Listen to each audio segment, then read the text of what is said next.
Hey everyone, I hope you're well, and today's video is tip number 3, and we're going to be talking about why it's important to take profit.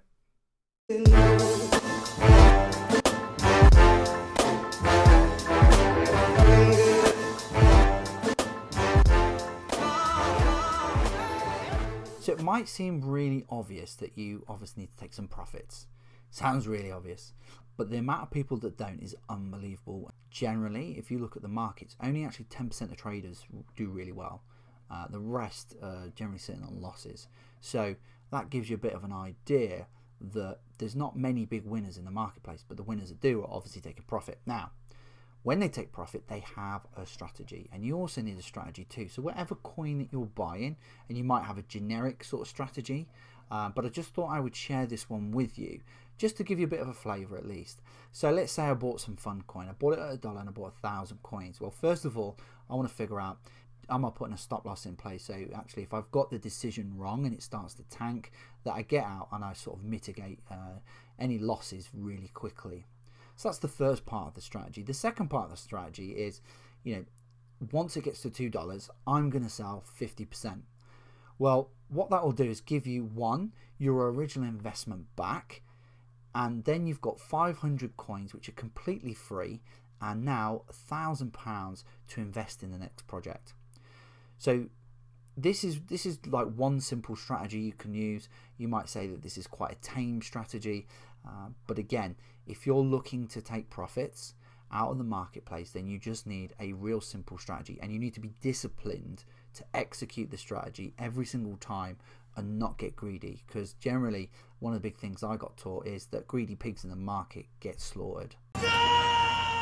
Even if you're in early on investment, there is sometimes, we've talked about this psychological barrier to taking profits, but at very beginning when you started in cryptocurrency, nobody wanted to hear about it. Like, what is it, you're mental, whatever it was.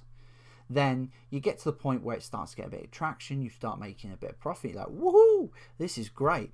Then you get to the point where it's absolutely parabolic, you're there going, look at all the money I'm making, I'm absolutely loaded now. Now at that point, that is the biggest psychological trigger for you to take profit. You don't have to look at marketplaces, you don't have to look at news, and you don't even have to look at technical analysis to know that when you're talking like this, that you need to take some profit. So if you catch yourself doing this, make sure you take some profit, because if you don't, then the next thing will happen is the market turns. You go, ah, shit, I should have taken some profit there. You start beating yourself up, but then you believe that the market will recover, and you keep holding, and it goes all the way down until you're pulling your hair out and you go, oh man, friggin' hell, and it's too late. The opportunity's gone. You're gonna have to wait until the next big spike. So contrary to popular belief, taking profits is not to buy Lambos. You'll be broke before you know it, unfortunately. However, the real reasons that you want to be taking profits is your first concern needs to be about de-risking your portfolio. So getting all of your original investment out, and everything that you have in is free. And this really goes back to the original strategy that we talked about at the beginning. The next thing is that you want to buy another coin with a better multiple. Now, you want to continually reinvest, because that will allow you to compound, and we'll talk about that in a completely different video. The next one is you want to sell after airdrops and always take profit, because they always crash 100%.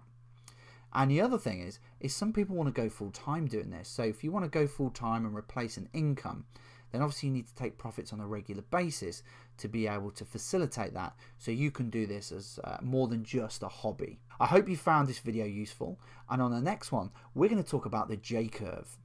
Follow me on social media or join one of my Facebook groups, and I'll catch you on the next video. I'm feeling